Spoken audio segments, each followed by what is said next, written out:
Alice, सबसे पहले तो जानना चाहेंगे कि इस वीक आपको ऐसा क्यों गट फीलिंग आया कि आप ही घर से बेघर होने वाले हो? क्योंकि मुझे हर वीक जिसकी भी गट फीलिंग आती है वो बहुत सही होती है। इस बार मुझे अपने लिए आई और मैं एविक्ट हो गया, वाज राइट। बट उसके बाद ही आपने ये कहा कि आपको नहीं, आपके बदले कोई और जाना चाहिए, जैसे आपने करण मुझसे पूछा गया कि अगर आप नहीं तो कौन, तो मैंने करण का नाम लिया। ओके, उसके अलावा ऑफ कोर्स हम जानना चाहेंगे बाहर आने के बाद आपकी जो एक रिलेशनशिप को क्लैरिफिकेशन मिली है। मेरे रिलेशनशिप को क्लैरिफिकेशन की ज़रूरत बिल्कुल भी नहीं थी, क्योंकि मुझे अपने रिलेशनशिप पे बहुत ज़्यादा भरोसा है। इट्स जस्ट दैट उस पॉइंट पे पूरे इंटरव्यू के बीच में से उठा के जो चीज़ बोल दी गई थी, मैं काफ़ी ज़्यादा इमोशनल हो गई थी। But then I was back again. मैंने उस चीज़ का कभी उसके बाद दोबारा जिक्र नहीं किया अगले दिन से, बिकॉज मुझे अपने रिलेशनशिप पे पूरा भरोसा है। Also, you know, जब शुरुआत हुई थी हमने देखा था टॉप 2 में आपका भी नाम था विवेन के साथ में। That was surprising for me also. But क्या लगता है क्या चीज़ ऐसी गलत चली गई जो वो बोलते ना चीज़ें रियलिटी में I don't know, I think ये सवाल हमें मेकर्स से पूछना चाहिए कि उनको ज़्यादा बेटर पता है, बिकॉज मुझे टॉप 2 की चीज़ भी नहीं पता थी, मुझे ये चीज़ भी नहीं पता है। लेकिन कहीं ना कहीं ऐसा लग रहा था कि आप खो गई थी ईशा और अविनाश के बीच में।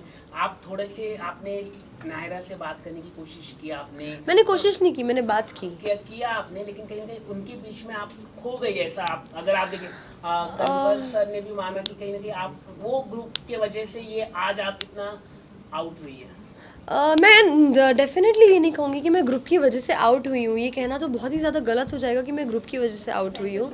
क्योंकि आप सबसे बात करते थे, आप सबसे बात करते थे। अगर हम देखें पूरे बिग बॉस में सबसे मिलाकर आप बात करते थे, लेकिन कहीं ना कहीं ईशा और अविनाश के वजह से आप ये थोड़ा बैकआउट हुआ है आपका।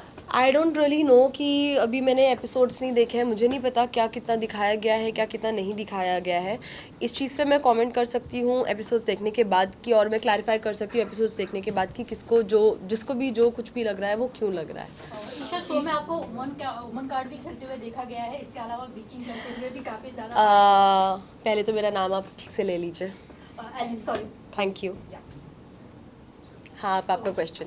हाँ, तो आपको शो में बीचिंग करते हुए भी काफी ज्यादा बीचिंग करते हुए मुझे नहीं देखा गया है। मैं लोगों के बारे में बात कर रही थी, हाँ मैं लोगों को ऑब्जर्व कर रही थी, हाँ मैं लोगों के बारे में ओपिनियंस फॉर्म कर रही थी, मैं अपने दोस्तों के साथ डिस्कस कर रही थी, वो मेरे साथ डिस्कस कर रही थी, जो गेम का एक बहुत अहम पार्ट है।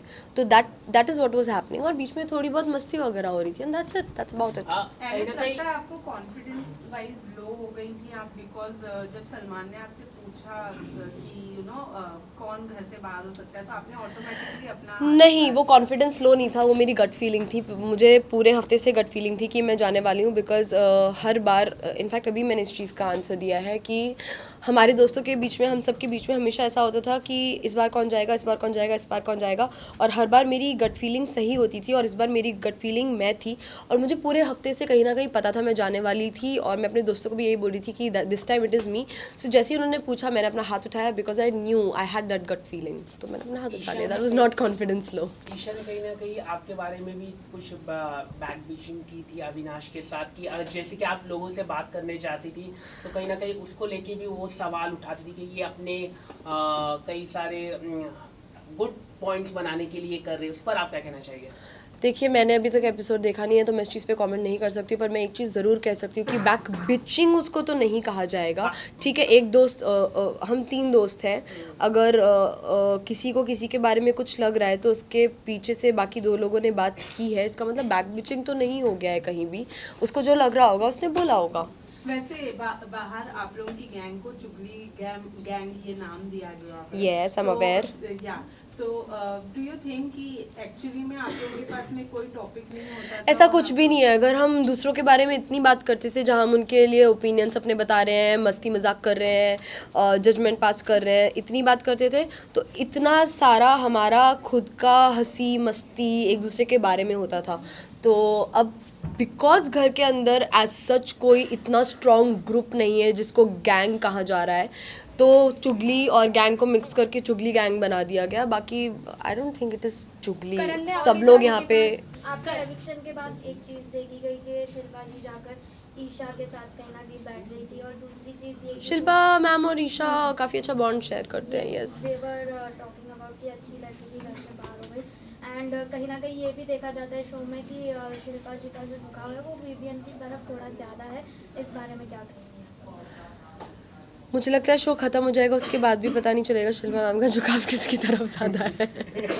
ओके, आपके जाने के बाद करण ने ये कहा कि आपको अफसोस होगा बाहर जाने के बाद, जिसके साथ वो बैठे हुए थे दिग्विजय के बिल्कुल साथ। भी नहीं, नॉट Off नहीं 1%, हो रहा है। Not at all. एलिस कहीं ना कहीं जब करण का अविनाश का इविक्शन हुआ था तब आपको पैनिक अटैक भी आया था, उस चीज़ का काफ़ी मजाक उड़ाया गया है, इस बारे में आपका क्या कहना है? I think it is very sad because मैं अकेली ऐसी इंसान नहीं हूँ इस दुनिया में जिसको पैनिक अटैक्स और एंजाइटी अटैक्स आते हैं।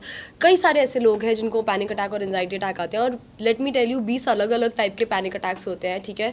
उसमें से एक ये वाला भी होता है जहाँ इंसान शिवर करता है। मुझे खुद को कई अलग अलग टाइप के आते हैं, तो जहाँ इंसान शिवर करता है और उस टाइप में मैं शिवर करी थी। I am very aware of the video जिसके बारे में आप बात कर रहे हैं, जिस इंसान के बारे में आप बात कर रहे हैं, and it is very sad and it is very disheartening कि उस चीज़ के बारे में आप मजाक उड़ा रहे हो, किसी की मेंटल हेल्थ का मजाक उड़ा रहे हो। So that's just not cool.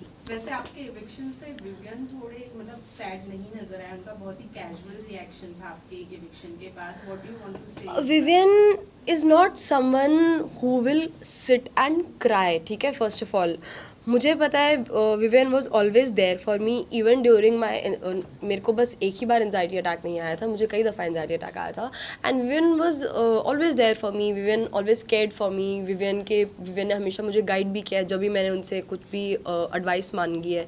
मैंने उनसे 20 मिनट मांगे हैं तो उन्होंने 3 घंटे दिए हैं, 15 मिनट मांगे हैं तो 2 घंटे दिए हैं, ठीक है। So he was definitely very sad, बस उनका तरीका अलग है, उनका तरीका बाकी लोगों की तरह नहीं है। So that's that. Last question. Alice, जब आप निकल रही थी आपने कहा ट्रॉफी घर ही आनी चाहिए, तो आपको क्या लगता है इन तीनों से किसके घर जा सकती है ट्रॉफी? आनी तो घर ही चाहिए, बट अगर मुझसे एक इंसान पूछा जाए तो मैं बोलूँगी विवियन। अगर हम बात लास्ट क्वेश्चन था ना। एक सवाल है, जैसे कि आपके रिश्तों के बारे में कई सारी बात हुई थी, कहीं ना कहीं ऐसा लग रहा था कि makers try to destroy your relationship, what उस पर आप क्या कहना चाहेंगे? I wouldn't say makers try to destroy my relationship. मेरा रिलेशनशिप इतना, पहली बात तो makers didn't try to do that. Secondly मेरा रिलेशनशिप इतना फ्रेजाइल नहीं है कि बस एक स्टेटमेंट से वो टूट जाए। या Alice, thank you. Thank you.